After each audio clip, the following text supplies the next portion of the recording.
오늘은 이게 제가 넘기는 게 아니고 방송실에서 슬라이드를 넘겨주신다고 합니다. 우리 첫 번째 슬라이드 한번 볼까요? 네. 요한복음 말씀, 여러분들이 잘 아시는 우리 예수님이 부활하신 후에 베드로를 만나는 이야기죠. 그리고 베드로와 제자들을 만나서 해주신 위탁의 말씀, 제가 한번 읽어보겠습니다. 그들이 조밥 먹은 후에 예수께서 시몬 베드로에게 이르시되 요한의 아들 시몬아 내가 이 사람들보다 나를 더 사랑하느냐 하시니 이르되 주님 그러하나이다. 내가 주님을 사랑하는 줄 주님께서 아시나이다. 이르시되 내 어린 양을 먹이라 하시고 또 두 번째 이르시되 요한의 아들 시몬아 내가 나를 사랑하느냐 하시니 이르되 주님 그러하나이다. 내가 주님을 사랑하는 줄 주님께서 아시나이다. 이르시되 내 양을 치라 하시고 세 번째 이르시되 요한의 아들 시몬아 내가 나를 사랑하느냐 하시니 주께서 세 번째 내가 나를 사랑하느냐 하시므로 베드로가 근심하여 이르되 주님 모든 것을 아시오매 내가 주님 사랑하는 줄을 주님께서 아시나이다. 예수께서 이르시되 내 양을 먹이라. 아멘. 사랑을 확인하는 그런 이제 말씀이잖아요. 제가 오늘 우리 강의의 제목을 내 마음을 주님께 바칩니다. 깔뱅이라는 사람이 자기 편지에서 했던 고백 중에 한 대목입니다. 우리 주님께 제 마음을 바치겠습니다. 마음을 바친다는 것이 사랑을 바치고 헌신을 드리는 것이니까요. 특별히 깔뱅은 이제 부제가 교회의 교사. 깔뱅은 정말 하나님의 교회가 어떻게 하면 바르고 건강하게 하나님의 말씀대로 세워질 수 있을까를 고민했던 500년 전에 우리 앞서 고민했던 그런 교회 개혁자입니다. 그 다음 사진 보시면요. 이게 스위스입니다. 스위스의 모습인데요. 지금은 스위스가 26개의 칸톤으로 이루어져 있습니다. 칸톤은 작은 주라고 생각하시면 되는데요. 그 칸톤의 중심 도시가 하나가 있고 그 인근 지역이 있습니다. 26개인데 500년 전에는 13개의 칸톤이 있었습니다. 스위스는 이제 13세기에 시작이 됐거든요. 그때는 세 도시가 우리, 슈비처, 운트발텐이라는 세 개의 도시가 모여서 연방을 이루어서 출발을 했는데요. 이게 이제 시간이 지나면서 이제 16세기가 되면 종교개혁 당시에는 13개의 칸톤이 있었습니다. 근데 지금은 이제 26개의 칸톤으로 이루어져 있고요. 지금도 철저하게 연방 국가지요.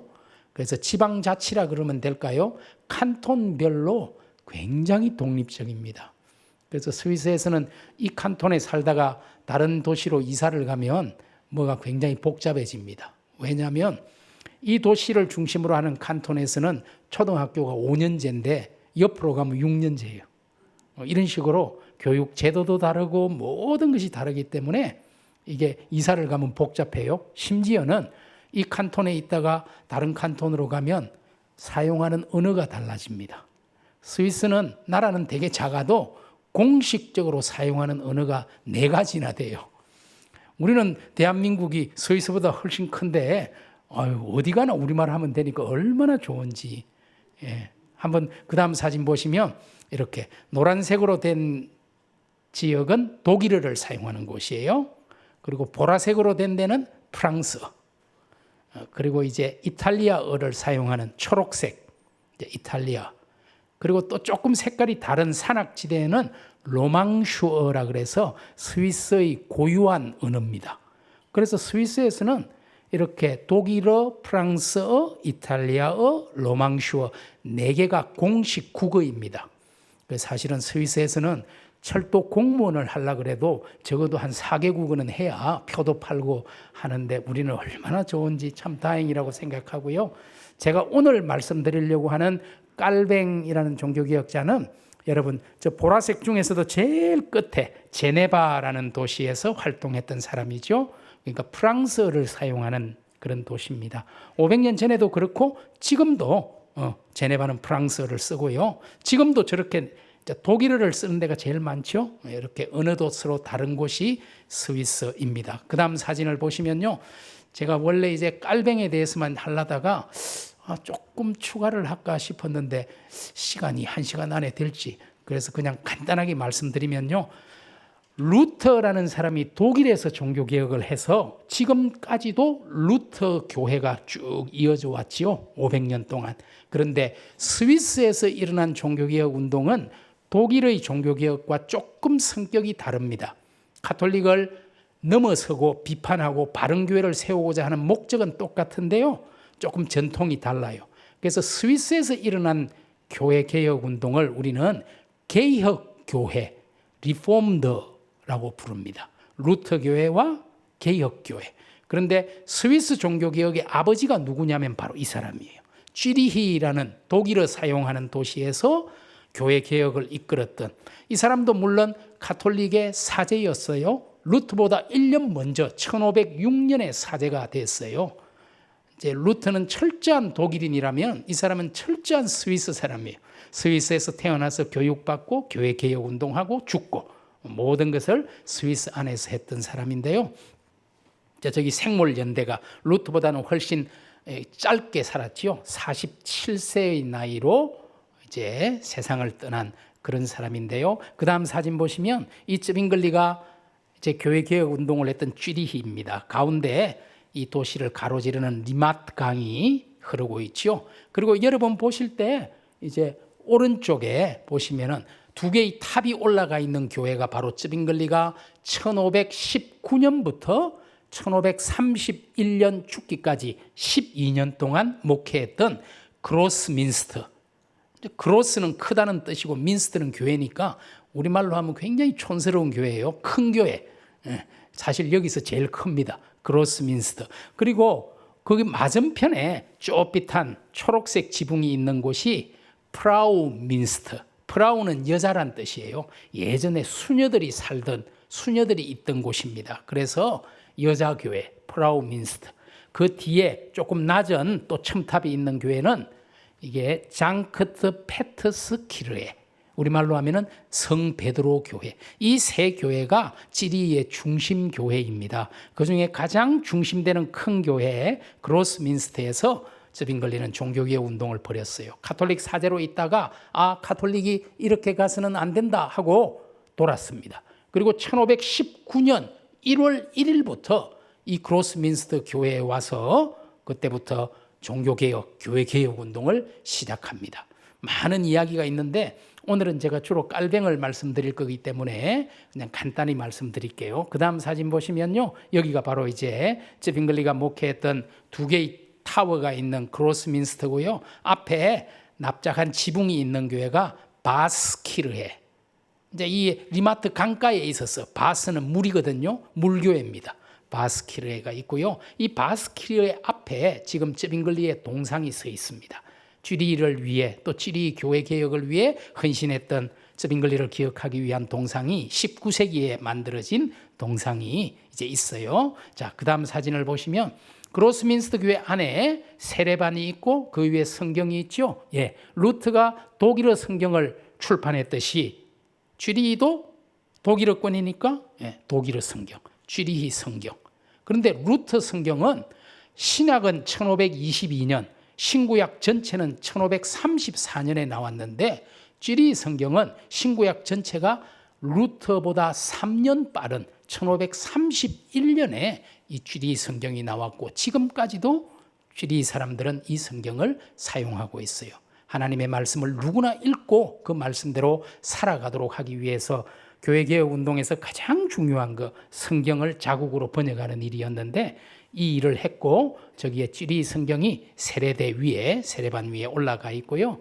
이제 뒤에는 제가 데리고 갔던 학생들이 얼굴이 보이니 그리고 스위스 사람 한 분 좀 머리가 하얀 할아버지 빨간 잠바 입고 서 있는 분은 이 쯔빙글리 전공한 쯔빙글리가 목회했던 이제 이 교회에 오기 전에 쯔빙글리가 목회했던 교회에서 목회를 하고 또 스위스에서 신학을 가르치는 그런 분인데요. 이제 자 지나갈게요.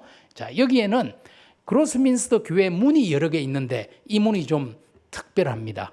여기에 보시면 동판에다가 조각을 해놨잖아요. 4개 그리고 세로로 6개 6, 4, 24, 24개의 이 조각 안에 쩌빙글리의 생애를 담아서 조각을 해놔서 이걸 쩌빙글리 문이다. 그래서 이 24개의 조각을 설명하는 책이 있어요. 그게 우리말로도 번역이 되어 있습니다. 아, 쩌빙글리가 이런 삶을 살았구나라는 것을 알게 해주는 이제 쩌빙글리 문이지요. 사실은 여러분이 직접 가면은 몇 개 이제 설명도 하고 이렇게 할 수 있겠죠. 이제 교회의 문 중에 하나를 쩌빙글리의 삶을 다루어 놓은 조각으로 만들어 놓았다. 그 다음 보시면요. 이 사람은 누구냐면 교회 벽에 붙어 있는 거예요. 이 사람이 입상이죠. 쩌빙글리가 12년 목회하고 세상 떠났잖아요. 그런데 이 사람은 쩌빙글리가 죽은 후에 후계자입니다. 하인리 블링거라는 사람인데요. 쩌빙글리가 죽은 1531년부터 75년까지 44년 동안 이 교회의 담임 목사였어요. 그러니까 실제로 쩌빙글리의 그 중요성 플러스 더 오랜 기간 블링거라는 사람이 쥐리히의 교회 개혁을 이끌고 갔는데 그 중요한 인물이 바로 이 사람입니다. 이 사람도 가톨릭의 사제였지만 가톨릭을 떠나서 프로테스탄트 개혁자로 돌아섰어요. 그 다음 사진을 보시면 여기는 개혁교회 운동이 일어나면서 제일 중요한 게 뭐였느냐? 말씀을 연구하고 공부하는 모임입니다. 그걸 우리가 예언 모임이라 그래요. 성경 연구 모임입니다. 이걸 프로페짜이라 그래요. 프로페짜이. 요즘 우리 한국 교회 안에 목회자들 가운데 이 프로페짜이 운동이 일어나고 있어요. 굉장히 바람직한 일이고요. 목회자들이 성경을 연구해야 된다. 그래서 목회자들이 지금 335 모여서 성경 연구를 주중에 계속 하고 있어요. 이거는 개혁교회의 아주 독특한 특징입니다. 그래서 쥐리히에서는 교회를 섬기는 목회자들은 일주일에 5번 의무적으로 모여서 성경 연구를 해야 합니다. 일주일에 5번이면 사실 매일 모이는 거죠. 뭐 토, 주일 빼면은. 그래서 바로 이곳이 1525년 6월 19일 날 이 역사적인 성경 연구 모임이 시작이 됐어요. 바로 이 자리에서 말입니다. 지금 이 자리는 쥐리히 신학교 자리입니다. 그래서 쥐리히 신학생들의 자부심, 우리는 개혁교회 프로페짜이가 시작된 곳에 여러분 쥐리히에서 종교개혁이 일어나면서 쥐리히가 완전히 가톨릭에서 프로테스탄트 도시로 바뀌어버립니다. 시의회에서 공개 토론을 벌였는데 결국 가톨릭이 아니라 프로테스탄트의 쩌빙글리의 손을 들어줍니다. 그러면서 1523년에 여러분 19년에 교회개혁 운동을 시작했는데 23년에 공식적으로 쥐리히는 프로테스탄트 칸톤이 됩니다. 최초로. 스위스 전체가 가톨릭 칸톤이었거든요.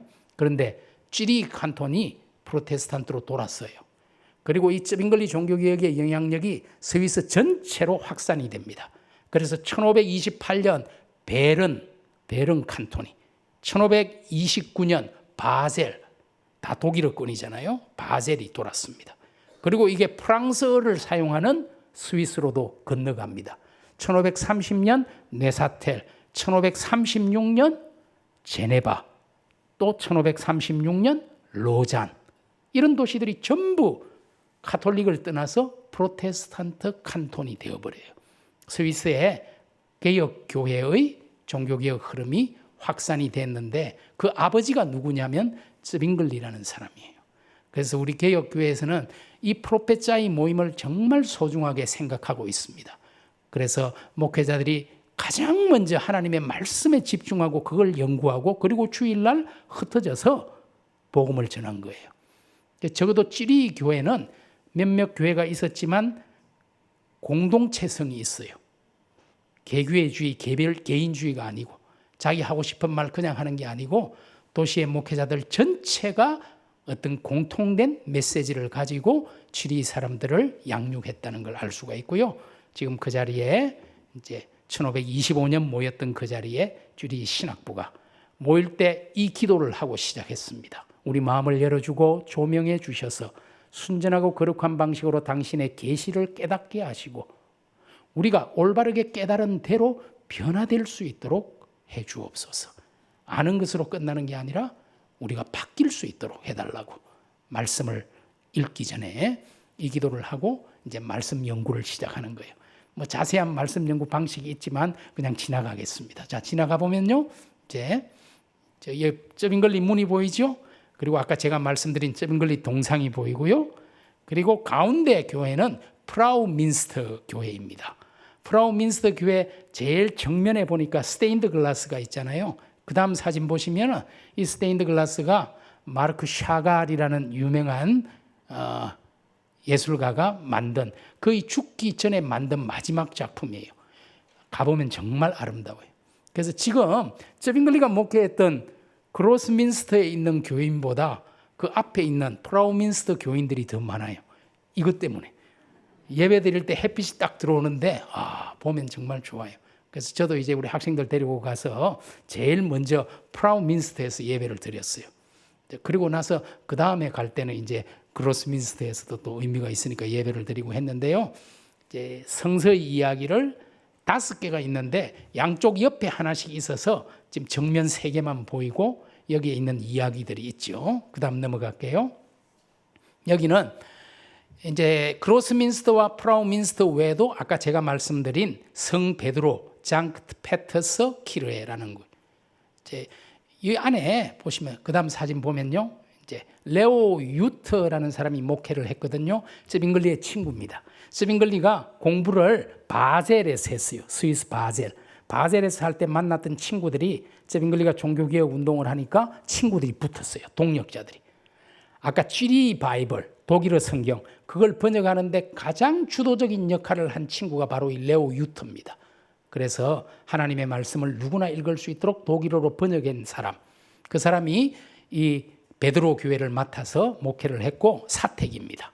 그 다음 보시면 제가 갔을 때 지난번에 우리 여기서 찬양대가 연습을 하는데 너무 듣기 좋아가지고 제가 한참을 나무교회에서 찬양대 연습하는데 뒤에 앉아가지고 한참을 있으면서 있었던 기억이 나는데요. 그 다음 가볼게요. 예. 저빙글리가 사택이죠. 바로 그로스민스터 앞에 있는 저빙글리가 이제 죽기 전에 머물렀던 집이고요. 그 다음 사진 보시면은 그 집의 현판입니다. 설명 1531년 10월 11일이라는 숫자가 3번째 줄에 보이죠. 그때 이제 카톨릭 칸톤하고 프로테스트 칸톤이 전쟁이 일어났어요. 스위스 내전이죠. 그때 군종 목사로 저빙글리가 참여했다가 거기서 죽습니다. 그래서 이제 죽기 전까지 있었던 사택이고요. 그 다음 지나가 보시면 이렇게 이제 저빙글리가 죽는 모습을 그린 그림이고요. 그 다음 가보시면 이제 저빙글리가 전사한 곳에 이런 기념비를 세워 두었습니다. 그 다음 넘어갈게요. 여기까지가 저빙글리 이야기를 간단히 했는데요. 사실은 쥐리히에서 시작된 이 개혁교회 종교개혁이 아까 말씀드린 것처럼 베른, 바젤, 레사텔 그리고 비교적 늦게 제네바와 로잔에도 이제 일어나게 되거든요.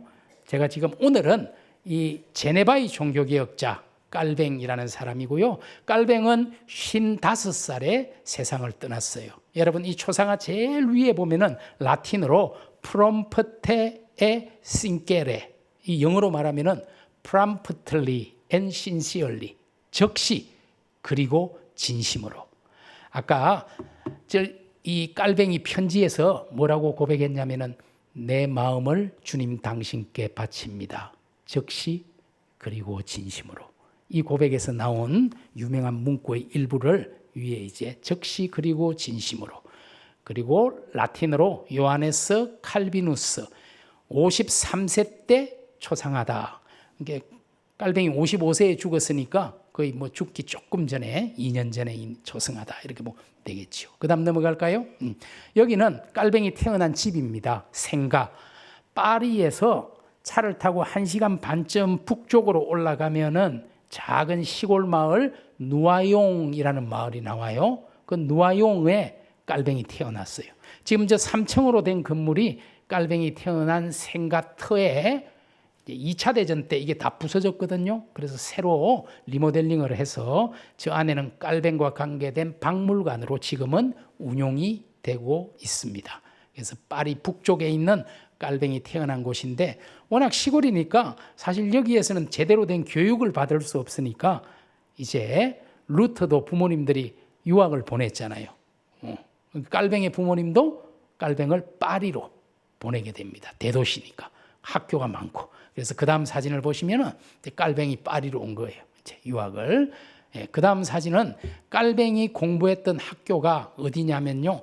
지금 정면에 보이는 둥근 돔으로 된 것이 여러분 파리에 가면은 관광 명소 중에 하나인데요. 빵떼옹이라는 건물입니다. 빵떼옹이라는 것은 이탈리아 로마에 있는 판테온, 그걸 이제 프랑스식으로 읽으면 빵떼옹이지요. 판테온, 판은 모든, 그리고 태오는 신, 우리말로는 만신전 이런 뜻이에요. 만신전. 저기에는 프랑스의 국립묘지예요. 사실은 프랑스의 위인들이 저 안에 다 묻혀 있어요. 그래서 그걸 빵떼옹이라고 부르고 있는데요. 빵떼옹 바로 앞에 사각으로 보이는, 여러분들 보실 때 오른쪽에 보이는 건물이 바로 깔뱅이 공부했던 꼴레주 드 몽테규라는 곳입니다. 꼴레주라는 것은 영어로 하면 칼리지지만 프랑스에서는 거의 뭐 중고등학교 짐나지움에 해당이 되거든요. 그래서 몽테규 꼴레주라는 곳이에요. 저 몽테규라는 학교가 굉장히 유명한 오래된 학교였기 때문에 깔뱅의 부모님도 깔뱅을 자 저기 가서 공부해라 하고 이제 유학을 보낸 거지요. 사실 자세히 보면은 거기에 막 이름이 적혀 있다고, 벽에. 여러분이 잘 안 보이시겠지만. 그 다음 슬라이드 한번 볼까요? 이제 이 학교 졸업생 중에 제일 밑에 보세요. 1495년에서 96년 2년 동안 네덜란드 로테르담 출신의 에라스무스가 이 학교에서 공부를 했다. 에라스무스는 그 당시 최고의 지성인, 인문주의자잖아요. 에라스무스도 공부를 했다. 이 학교는 위에 보시면 1314년에 세워진 그런 학교였거든요. 그 다음 사진을 보면 이 학교를 졸업한 유명한 사람들의 이름이 나오는데요. 여러분이 보실 때 오른쪽 위에 보면은 깔뱅이라는 이름이 보일 겁니다. 한 세 번째쯤 나오나요? 네, 깔뱅. 깔뱅도 이 학교에서 공부했다. 그런데 깔뱅 바로 위에 보면은 굉장히 유명한 이름이 하나 더 나와요. 이냐시오 드 로욜라라는 카톨릭에서 정말 유명한 예수회라는 수도회를 세운 사람이에요. 지금 카톨릭의 교황이 바로 예수회 소속 출신 사람이, 프란체스코라는 사람이 교황이 됐잖아요. 그런데 1540년에 출발한 예수회를 세운 스페인 출신, 스페인에 여러분 이제 그 로욜라라는 도시가 있어요. 그래서 이냐시오 데 로욜라, 로욜라의 이냐시오라는 사람. 근데 아마 깔뱅하고 학교를 같이 다니지는 못했을 겁니다. 이제 이냐시오는 조금 늦게 파리 이 학교로 몽테규로 유학을 왔는데 깔뱅이 1528년에 이 몽테규를 떠나서 좀 남쪽으로 파리에서 한 또 1시간 반 내려가면은 있는 오를레앙이라는 도시로 옮깁니다. 그런데 깔뱅이 옮기던 그 해에 이냐시오가 여기로 왔어요. 어쨌든 당시 카톨릭과 프로테스탄트를 대표하게 될 두 사람이 같은 공간에서 잠시 스쳐갔다. 그걸 알 수가 있는 두 명의 이름이 보이고요. 지금은 이게 공립도서관입니다. 이제는 더 이상 학교는 아니고요. 이제 파리를, 카톨릭에서 파리를 지켜주는 수호 성인이 있어요. 여성인데 세인트 주네비에브 비블리오테크. 그래서 그 주네비에브라는 여성을 기념하는 도서관으로 지금은 사용되고 있지만 500년 전에는 몽테규 꼴레주라는 학교였고요. 다음 슬라이드를 보시면 바로 그 학교 앞에 여러분 제일 높은 데 좀 톡 튀어나온 집, 저기에 깔뱅이 하숙을 하면서 학교를 다녔다. 그래서 이 집 앞에 가면은 파리시에서 밑에 이렇게 좀 안내판을 하나 붙여놨어요. 종교개혁자 깔뱅이라는 사람이 요 위에 살면서 앞에 있는 몽테규 꼴레주를 다녔었고 이렇게 설명을 좀 붙여서 놓은 것을 볼 수가 있습니다. 그 다음 보실까요? 그런데 아까 말씀드린 것처럼 이제 몽테규에서 공부를 하다가 오를레앙으로 내려갑니다. 오를레앙에 가서 루트도 법학을 공부했는데 아버지 요청으로 깔뱅도 법을 공부합니다. 또 그래서 몽테규에서 인문학을 공부하고 또 법학을, 오를레앙 대학은 1306년에 오를레앙 유니버시티가 세워졌잖아요. 근데 여기 와서 이제 깔뱅이 공부를 했다. 그 다음 사진 보면, 그래서 오를레앙에 가면은 개혁교회, 우리 프로테스탄트 개신교회가 저 둥근 형태로 된 교회당이 있잖아요. 그리고 여러분 왼쪽 밑에 보면 동상이 하나 서 있잖아요. 저게 깔뱅 동상입니다. 그 다음 사진 볼까요? 이게 한국 교회가 도네이션 한 거예요. 깔뱅이 1509년에 태어났거든요. 그래서 깔뱅 태어난 지 500년 되던 2009년에 우리 한국의 장로교회가 사실은 개혁교회의 아버지인 깔뱅으로부터 이렇게 건너왔기 때문에 그 고마움을 표시하기 위해서 오를레앙에 이렇게 우리가 돈을 내가지고 저걸 만들어 줬어요. 그런데 저 작가가 다니엘 레크레르크라는 이 작가가 이제 이걸 만들면서 우리 통합청, 우리 교단에서 만드는 김에 저렇게 큰 거는 비싸니까 요 흉상, 요 잘라가지고 흉상 조그만하게 하나 더 만들어 달라. 그래가지고 그걸 가지고 와서 지금 제가 있는 장신대에 갖다 놨습니다. 그래서 우리 설립자하고 깔뱅이 흉상이 같은 공간에 이제 있어요. 그래서 제가 이제 갔을 때 보니까 반가워서 사진도 찍고 저기 이제 목사님하고 이런저런 이야기도 하고 했던 기억이 나네요. 그 다음 넘어가면요. 이제 깔뱅이 결국은 보세요. 누아용이라는 시골에서 태어났지만 파리에서 공부하고 오를레앙에서 또 부르주에서 공부하고 나서 27살 때 출판을 하나 하게 돼요. 아주 젊었을 때. 그게 뭐냐? 기독교 강요라는 엄청나게 유명한 고전을 출판하게 됩니다. 27살의 나이에. 그래서 깔뱅이에 대해서 사람들이 드디어 이해하고 알게 된 거예요. 이 젊은이가 정말 대단한데? 가톨릭에 대해서 조목조목 논박하면서 왜 우리가 복음에 합당한 교회로 나가야 하는지를, 그게 기독교 강요라는 책이에요. 그런데 그 당시에 스위스 제네바라는 도시가 막 가톨릭을 포기하고 프로테스탄트 칸톤으로 돌아섰어요. 깔뱅이 오기 전에. 그 일을 한 사람이 누구냐 하니까 깔뱅이에게는 멘토와도 같은 기욤 파렐이라는 분입니다. 기욤 파렐이 제네바를 바꾸어 놓은 거예요. 그러나 혼자서는 도저히 새로운 제네바를 건설할 수가 없으니까 같이 일할 동력자를 찾고 있는데 마침 기독교 강요라는 책을 읽어보니까 이 젊은이가 너무 좋은 거예요. 그런데 누가 뭐라 그러느냐 하니까 그 왜 기독교 강요라는 책 최근에 출판한 그 젊은이가 지금 우리 동네에서 자고 있다는데요. 이 깔뱅이 공부를 하러 가려고 하다가 전쟁 때문에 길이 막혀가지고 돌아서 제네바에 와서 하루 잠자고 있었던 거예요. 근데 누가 알려준 거예요. 그래서 파렐이 달려갑니다. 이건 파렐은 성격이 진짜 급해요. 그래서 파렐의 별명이 벼락 같은 파렐입니다. 12제자 중에는 베드로과에 속한다고 볼 수 있어요. 가서 막 깔뱅을 보고 너 참 잘 왔다. 여기서 계속 머물면서 나하고 같이 하나님의 교회를 세워야 된다. 근데 깔뱅은 굉장히 소심한 사람이에요. 그래서 그건 제가 할 수 없는 일이라고.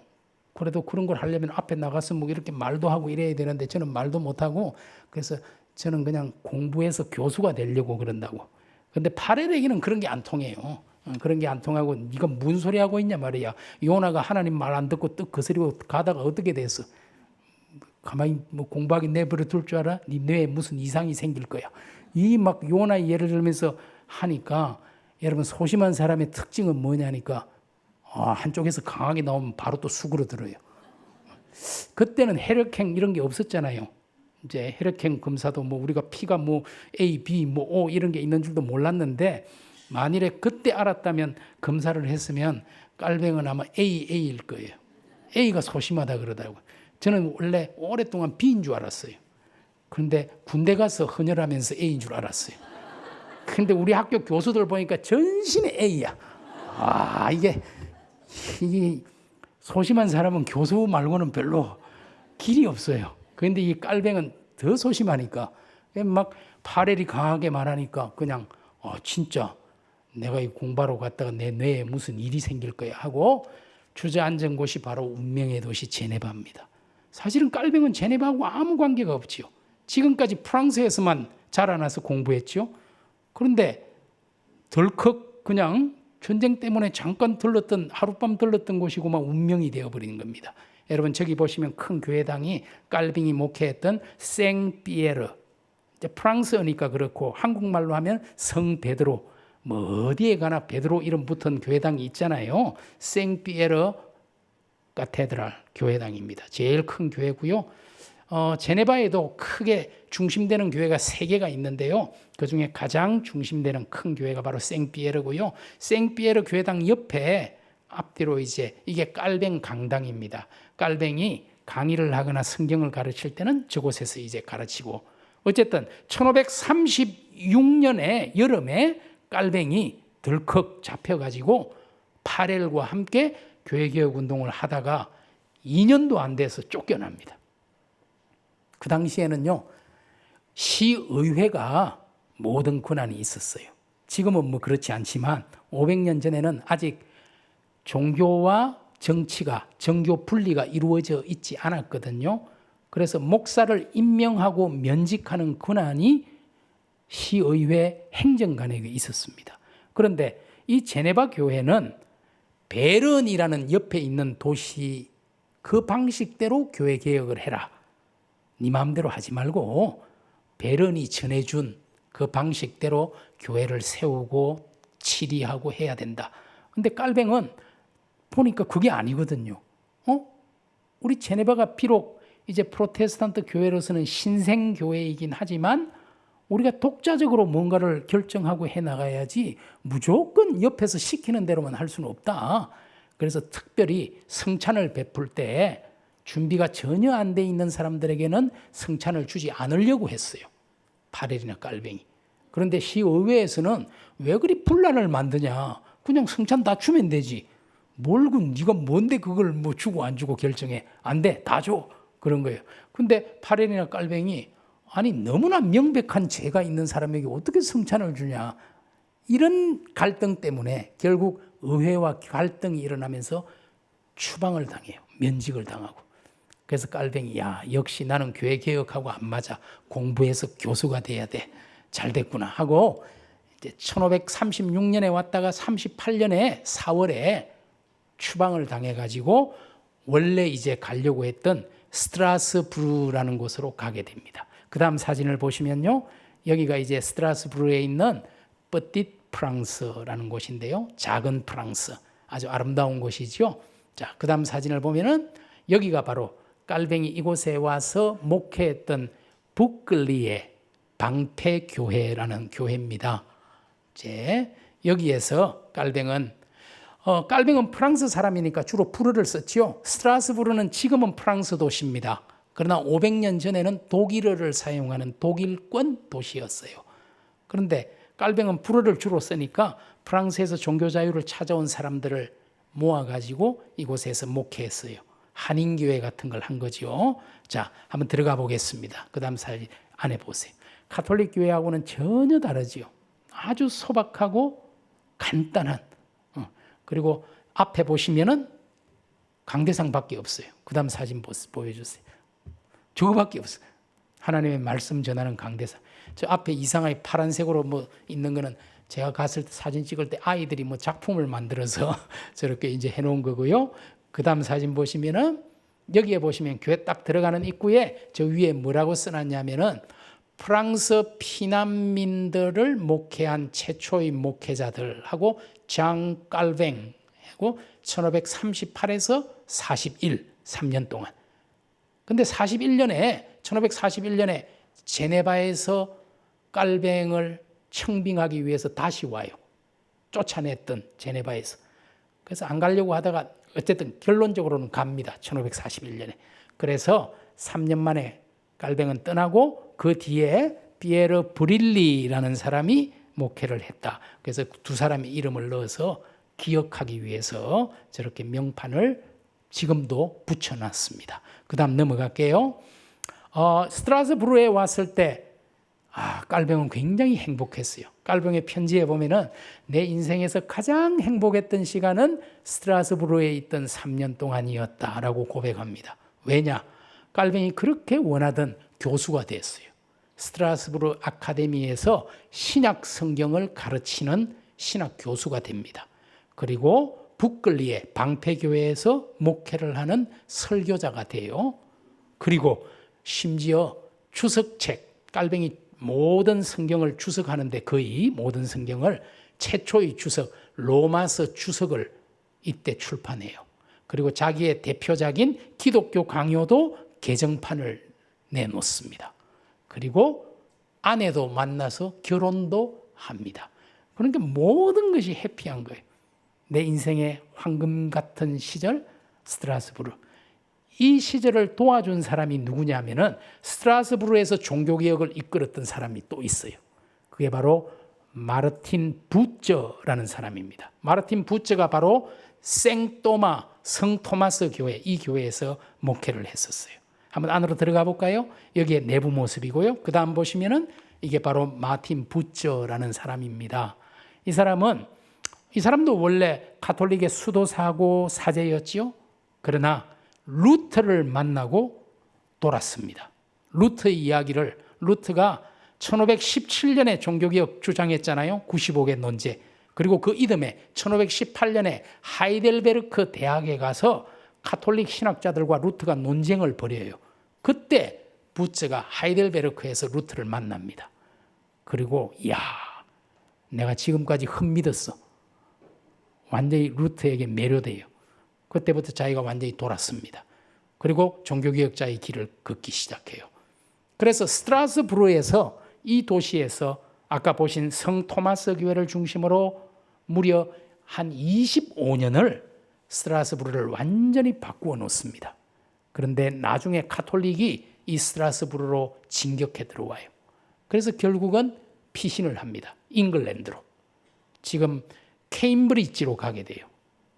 런던 근처에 케임브리지에서 결국은 마지막 죽었는데, 여러분 영국의 메리 여왕, 피의 메리라는 여왕이 가톨릭 군주가 집권을 하고 나서 이 마틴 부처라는 인간이 여기까지 와가지고 이상한 걸 가르치고, 원래 이제 이 메리 바로 앞에 왕이 남동생이었던 에드워드 6세거든요. 근데 에드워드 6세에게 왕이여 나라를 복음으로 다스려야 됩니다 하면서 막 글을 보내고 책을 출판하고, 그러니까 에드워드 6세는 프로테스탄트 쪽으로 싹 갔거든요. 그러니까 이제 그 누나인 메리가 이어서 왕이 되고 나서는 그거 싹 취소시키고, 이 나쁜 영향을 미친 부처는 그냥 둬서는 안 되겠어. 그런데 이미 죽어가지고 묻혀 있으니까 다시 파. 그래서 또 파요. 위클리프 파져서 나와듯이. 그래가지고 다시 한번 괜히 부활해가지고 불탔어요. 그런데 이제 메리가 금방 죽었잖아요. 그러고 나서 메리의 여동생 엘리자베스가 여왕이 됐잖아요. 그 엘리자베스는 자기 엄마가 프로테스탄트예요. 그러니까 자기는 중간이라 그러지만 프로테스탄트에 더 마음이 가 있어. 그래서 부처 다시 수습해. 그래가지고 지금 케임브리지에 가면은 교회 안에 부처를 안장을 해두었어요. 엘리자베스가. 참 파란만장한 역경의 인생을 살았던 이 사람이, 깔뱅에게는 두 명의 아버지, 영적 아버지가 있었다. 하나는 제네바에서 깔뱅을 붙잡았던 기욤 파렐이라는 사람이고, 또 하나는 스트라스부르에서 깔뱅을 지지하고 도왔던 이 사람, 마틴 부처입니다. 실제로 부처가 케임브리지에서 죽었을 때 깔뱅이 편지에서 제가 오늘 고아가 되었습니다, 이런 글을 쓰고 있어요. 그 다음 볼까요? 이제 여기에 오르간이 하나 있는데, 이 오르간이 되게 작지만 엄청 유명한 오르간이에요. 이제 나중에 모차르트도 여기 와서 이 오르간으로 연주를 했고, 슈바이처도 이 오르간으로 연주를 했습니다. 여러분, 슈바이처라는 사람이, 알버트 슈바이처가 우리는 의사로 정말 유명한 분이잖아요. 아프리카에서 정말 그 의술로 사람들을 구했던 그 슈바이처가 원래 목사입니다. 그래서 스트라스부르에 가면은 슈바이처가 깔뱅보다는 한참 뒤에 사람이지만 슈바이처가 목회했던 교회가 있어요. 니콜라스 교회라는 교회에서 슈바이처가 목회를 했고, 그리고 유명한 오르간 반주자였어요. 그래서 여기 와서 이 오르간으로 이제 모차르트나 슈바이처 같은 사람들이 이제 오르간 연주를 했기 때문에, 음악을 하시는 분들은 가면은 이제 특별히 부탁을 하면은 여기서 오르간을 연주할 수가 이제 있죠. 어쨌든 그 다음 넘어갈게요. 스트라스부르 대성당입니다.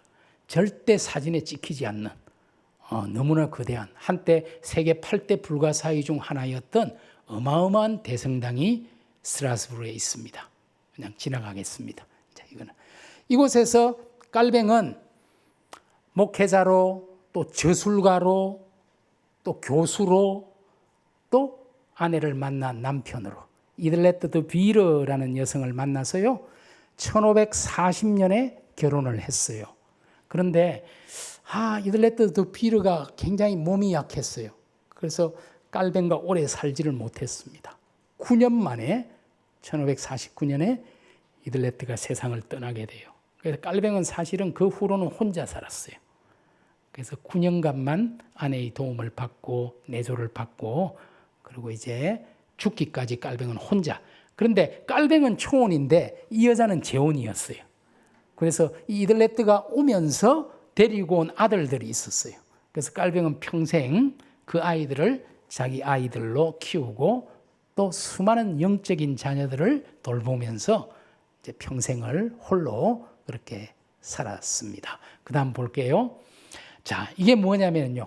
스트라스부르에서 이렇게 행복하게 사역하고 목회하고 가르치고 있는데 제네바에서 사람들이 찾아온 겁니다.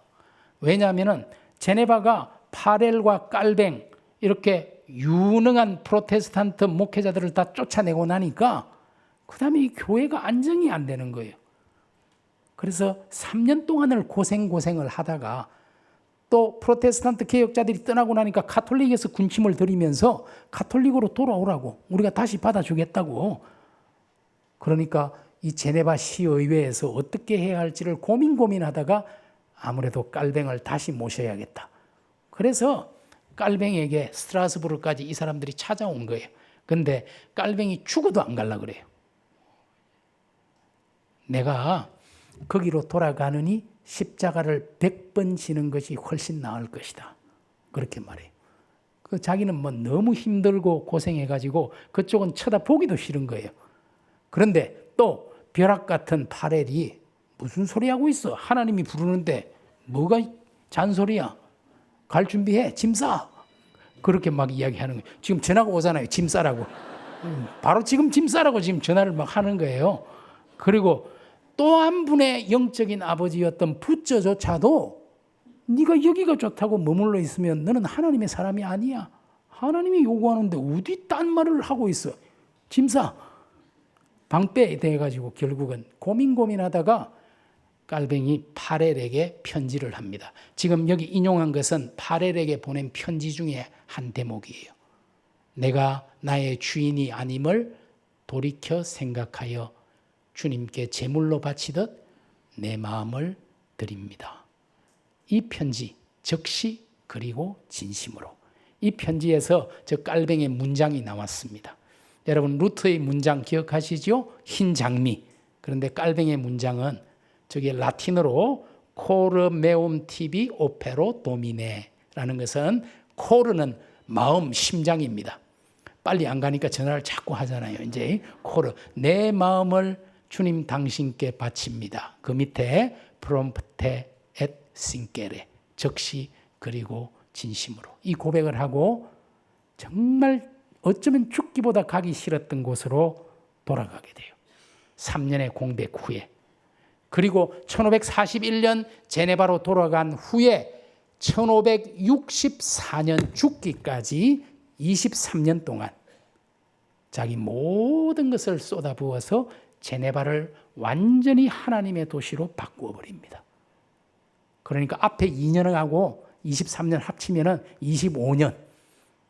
이 사람이 55년을 살았으니까 그 인생의 절반을 제네바에 헌신하고 지금도 제네바에 묻혀 있습니다. 프랑스 사람이지만 마치 우리나라에 온 선교사들이 양화진에 묻힌 것처럼 제네바의 공동묘지에 깔뱅은 묻혀 있습니다. 저는 깔뱅의 이 고백 그리고 깔뱅의 이 문장을 생각할 때 제가 처음에 읽었던 요한복음 21장에 15절, 16절, 17절에 있는 베드로의 그 고백. 내가 주님을 사랑하는 줄 주님이 아십니다. 3번이나 물었을 때 17절에 보면은 세 번째 주님께서 물으셨기 때문에 근심하여 이르되, 내 마음을 주님이 의심하나? 근심이 되잖아요. 제가 주님 사랑하는 줄 주님 아십니다. 참 간절한 고백 끝에 다시 일어서서 정말 내 양을 먹이라, 내 양을 치라, 내 양을 먹이라, 세 번 다시 한번 사명을 확인하고, 그리고 사도행전의 역사가 일어나는 거예요. 여러분, 베드로가 사도행전에서 어떻습니까? 한번 설교할 때 3,000명이 회개하고, 한번 설교하니 5,000명이 회개하고 돌아오는 그 사도행전 1장에서 12장, 베드로가 중심 인물이잖아요. 그 어마어마한 역사는 사도행전 바로 앞에 있는 요한복음 21장에 이 사랑의 고백이 없이는 불가능한 일이었거든요. 이 내 마음, 내 심장을 주님께 드리겠습니다. 이 깔뱅의 고백이 정말 위대한 고백이다. 저와 여러분도 사실 그렇잖아요. 우리의 심장, 우리의 마음을 주님께서 받아주시기를. 그리고 계속 보겠습니다. 그 다음 보시면요, 제네바입니다. 이제 혹시 못 가보신 분들은 이거라도 보라고 이제 제네바가 보이고요. 그 다음에 보시면은 생피에르 교회지요. 다시 돌아온 거예요. 그리고 그 다음에 안에 들어가 보시면은 이런 교회당이고요. 그 다음 다시 넘어가면은 깔뱅이 앉았다는 의자가 이렇게 놓여 있습니다. 설교대 바로 밑에. 그래서 다른 사람들이 자꾸 앉으니까 못 앉게 이제 몰주 걸어놨는데, 깔뱅 의자라고 옆에 이제 적어놨고요. 그 다음 보시면은 여기가 깔뱅이 성경을 가르칠 때 했던 깔뱅 강당이죠. 아까 말씀드렸잖아요. 그런데 이 깔뱅 강당이 한편으로 다른 이름이 있어요. 녹스 채플입니다.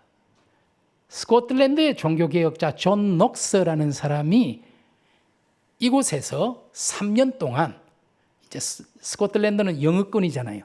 근데 제네바는 불어권이잖아요.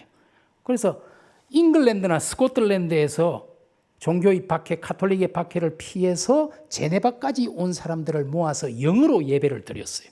녹스라는 사람이. 그래서 이 채플을 녹스 채플이라고도 하고, 안으로 들어가 보시면은 기념 명패가 붙어 있거든요. 이게 내부고, 그 다음 보시면은 이렇게 존 녹스라는 이름이 보이고, 1556년에서 59년까지 녹스가 바로 이곳에서 목회를 했다라는 기록이 남아 있어요. 다음 시간에, 다음 주에 제가 이제 장로교회의 아버지라고 불리는 존 녹스에 대해서, 스코틀랜드에 대해서 말씀을 드릴 거고, 오늘은 스위스에 대해서 지금 말씀을 드리고 있는 겁니다. 그 다음 슬라이드를 보시면요, 깔뱅이 학교를 하나 만들었어요. 자기가 스트라스부르에 있을 때 스트라스부르 아카데미라는 곳에서 교수로 신약 성경을 가르쳐 보기 했잖아요. 보기도. 그래서 그걸 미천 삼아서 이곳에 와서 제네바 아카데미라는 학교를 만듭니다. 그 학교가 1559년 6월 5일 날 개교를 했어요. 그런데 그 학교가 지금 바로 제네바 대학입니다. 대단한 일이잖아요. 16세기에 깔뱅이 시작한 조그마한 학교가 지금 스위스에서 아주 유명한 제네바 대학이 됐고요. 그래서 제네바 대학 한쪽 벽면에 이 제네바 종교개혁 기념 조형물이라는 게 만들어져 있어요. 한가운데 4명이 서 있잖아요. 굉장히 큽니다. 그 옆으로도 작은 동상들이 서 있는 게 보이시죠? 이거는 1909년에, 지금부터 100년 조금 전에 만든 것입니다. 1909년이 깔뱅 태어난 지 400주년이었어요. 깔뱅이 1509년이거든요. 그래서 깔뱅 400주년, 그리고 제네바 아카데미 350주년 기념으로 이 가로가 한 100m쯤 됩니다. 어마어마한 기념 조형물을 제네바 대학 한쪽 벽에 이렇게 만들어 뒀고요. 앞에 보면은 3개의 문장이 보이죠. 벨은 가운데가 제네바, 제일 여러분 보실 때 오른쪽이 스코틀랜드입니다. 사실 제네바가 종교개혁을 하는데 영향을 많이 준 도시가 벨런이에요. 그리고 가운데 제네바, 또 녹스로 인해서 스코틀랜드까지도 완전히 개혁교회로, 장로교회로 바뀌어버렸잖아요. 그래서 그 3개의 문장을 두고 있고요. 그 다음 슬라이드를 보시면은요, 4명이잖아요. 여러분 보실 때 제일 왼쪽에 있는 사람이 파렐입니다. 깔뱅의 영적인 아버지잖아요. 파렐이라는 사람이 원래 프랑스 출신이에요. 프랑스 갑이라는 곳에서 태어났는데요. 파리에서 활동하다가 어쨌든 제네바를 카톨릭 칸톤에서 프로테스탄트 칸톤으로 바꾼 정말 대단한 불같은 사람이에요. 불같은. 그래서 이 사람들이 나중에 깔뱅이 파렐한테 붙잡혀가지고 종교개혁 하다가 2년도 못해서 쫓겨났다 그랬잖아요. 그 깔뱅은 스트라스부르로 갔지만 파렐은 그 옆에 있는 도시 네사텔이라는 또 부르권 도시예요. 네사텔에 가서 네사텔을 또 완전히 뒤집어 놔버립니다. 참 대단한 분이에요. 불과 같은 종교개혁자. 그래서 제일 먼저 제네바를 바꾼 사람 파렐이, 두 번째가 깔뱅입니다. 사실 깔뱅이 저렇게 키가 안 큰데 일부러 저렇게 크게 역사를 왜곡해 놓은 거예요. 그리고 자기 혼자 반걸음 앞으로 나와 있어요. 이거는 깔뱅의 역할이 특별히 중요했다라는 걸 강조해 주려고 깔뱅이 옆에 세 번째 서 있는 사람이 깔뱅이 죽고 나서 제네바를 또, 깔뱅도 사실은 제네바에서 한 25년 앞에까지 해서 25년이잖아요. 그런데 그 옆에 선 제네바 아카데미를 처음 맡았던 학장입니다. 테오도르 베즈라는 사람인데요. 이 베즈는, 이 사람은 45년 동안 깔뱅 죽고 나서 제네바 개혁을 계속 끌고 가는 깔뱅의 친구이고 후배지요. 그래서 이 세 사람은 다 사실은 프랑스 출신인데 제네바가 프랑스를 쓰니까 제네바에 와서 제네바를 위해서 헌신했던 파렐, 깔뱅, 베즈, 그리고 마지막은 스코틀랜드. 4명 다 제네바 사람이 없고 스위스 사람이 없어요. 역설적이게도. 스코틀랜드에서 이곳으로 와서 제네바에서 깔뱅과 3년 동안 함께 일하고 동력하고 3년 만에 다시 스코틀랜드로 돌아가서 스코틀랜드를 장로교회 나라로 바꾸어 버린 장로교회의 아버지, 이 사람이 바로 존 녹스라는 분입니다. 다음 시간에 녹스에 대해서 말씀드릴게요. 이 사람이 깔뱅이거든요. 지나가면은 깔뱅이입니다. 초상하고요. 그 다음 보시면 이 사람이 파렐입니다. 파렐이고요. 파렐은 또 유명한 이야기가 있어요. 나중에 깔뱅하고 파렐이 사이가 안 좋아집니다. 왜냐니까 파렐이 60대 후반에 10대 후반의 여자아이와 결혼을 해요. 종교개혁 역사상 가장 큰 나이 차이를 뚫고, 그래서 깔뱅이 아무리 아버지 같은 분이지만 저게 뭐냐 말이야. 그건 아닙니다 하고 결혼식에 안 갔어요. 끝에. 그리고 이제 깔뱅이 먼저 죽고, 이 사람은 사실 아버지 뻘인데도 깔뱅보다 1년 뒤에 죽어요. 참 장수도 많이 했어요, 이 사람은. 그런데 불같은 개혁자예요. 정말 탁월한 우리 대단한 분이고요. 그 다음에 보시면 이 사람이 제네바에서 이제 1538년에 쫓겨나서 깔뱅이 스트라스부르로 갔을 때, 그 다음 슬라이드에 네사텔 이곳에 갔어요. 여기가 바로 파렐이 목회했던 곳입니다. 그 다음 사진 보여주시면 이게 파렐, 바로 교회 앞에 하나님의 말씀을 번쩍 들고 있는 이 동상이 굉장히 인상적이에요. 정말 하나님을 위해서 앞뒤 가리지 않고 달려들었던 그런 인물이고요. 그 다음 보시면 이제 이 사람은 로잔의 종교개혁자, 깔뱅과 가장 가까운 절친입니다. 피에르 비레라는 분이에요. 피에르 비레. 로잔에서 25년 동안 사역하면서 로잔을 통째로 바꾸어 놓은, 그래서 스위스 개혁교회가요, 즈빙글리로부터 시작해서 이렇게 제네바로, 네사텔로, 로잔으로, 나중에 또 베른으로, 바젤로 전체가 바뀌게 되는 거예요. 이런 한 사람이 도시 전체를 바꾸어냅니다. 그 다음 보시면요, 여기가 그가 목회했던 로잔 대성당, 지금 로잔 대성당이죠. 이곳에서 로잔의 목사로 살면서 로잔을 바꾸었죠. 그 다음 보시면 이게 이제 피에르 비레가 한국에 아무도 소개를 안 하고 소개가 전혀 안 돼 있어서 제가 책임감을 느끼고 우리말로 번역을 했다라는 걸 깨알같이 좀 홍보를 하고 그 다음으로 넘어가면요. 여기가 이제 장깔뱅로 길 이름입니다. 여러분 깔뱅이 목회했던 교회에서 깔뱅이 사택이 한 100m? 그 길 이름이 깔뱅로입니다. 그 밑에 간단한 설명이 있죠. 제네바의 신학자요 개혁자였다. 그 다음 보시면요. 여기가 깔뱅이 사택입니다. 지금은 이제 제네바 시에서 사용하는 공공 건물이 됐지만 이 앞에 보면은 현판이 붙어 있어요. 이 집 앞에. 그 다음 슬라이드에 현판이 나오는데요.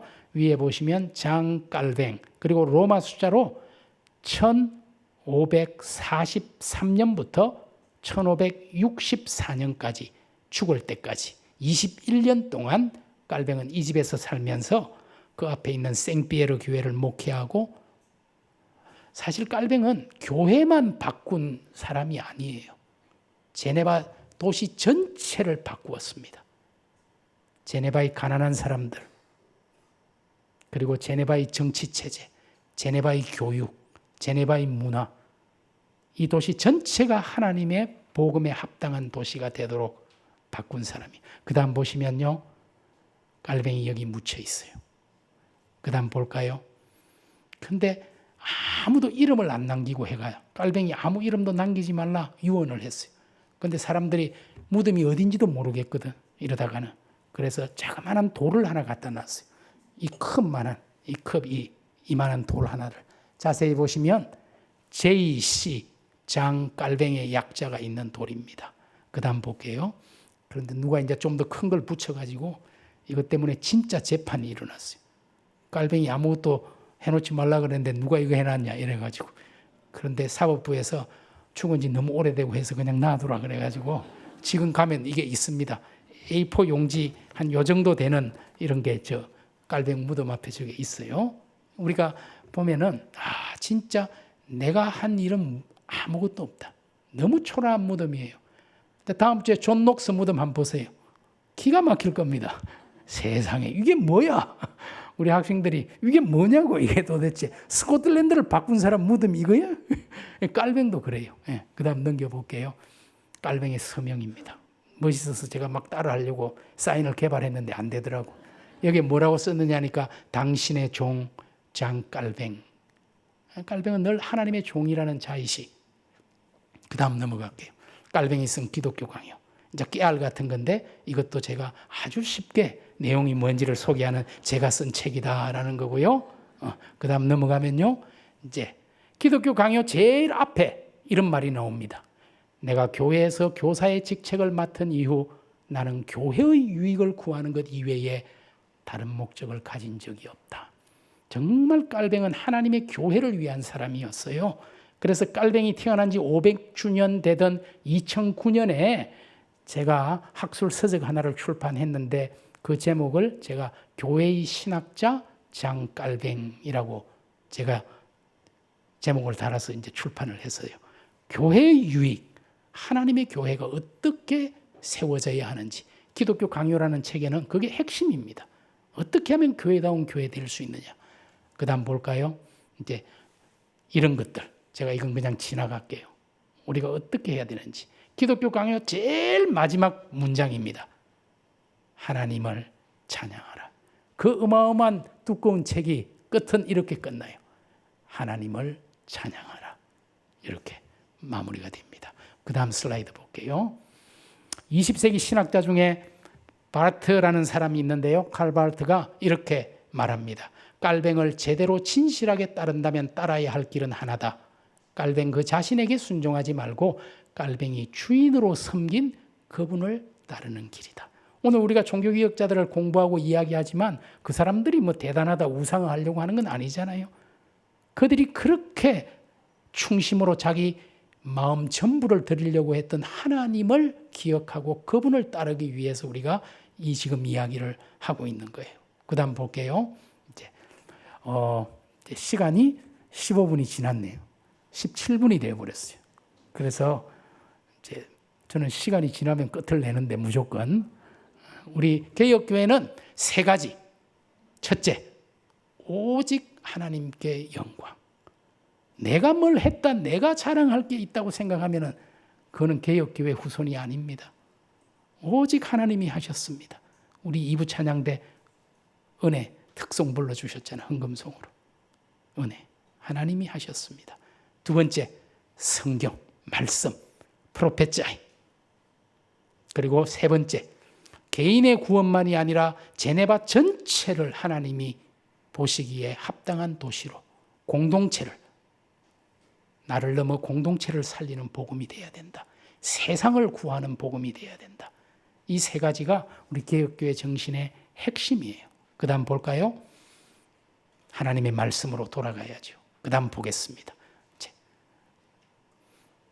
한번 개혁된 것으로 끝나는 건 아니잖아요. 여러분 이렇게 핸드북에 있으니까 한번 읽어보시고요. 지금 우리 교회가 정말 개혁된 교회, 하나님의 말씀을 기준으로 해서 어긋난 것 없는지, 내 삶은 혹시 말씀에서 벗어난 것 없는지 끊임없이 자기를 돌아보는 그것이야말로 우리가 깔뱅에게서 또 다른 개혁자에게서 배울 일이죠. 마지막 슬라이드, 우리 깔뱅의 기도, 깔뱅이 했던 기도문 중에 한 부분으로 우리가 오늘 강의를 마치는데요. 같이 기도하겠습니다. 읽겠습니다.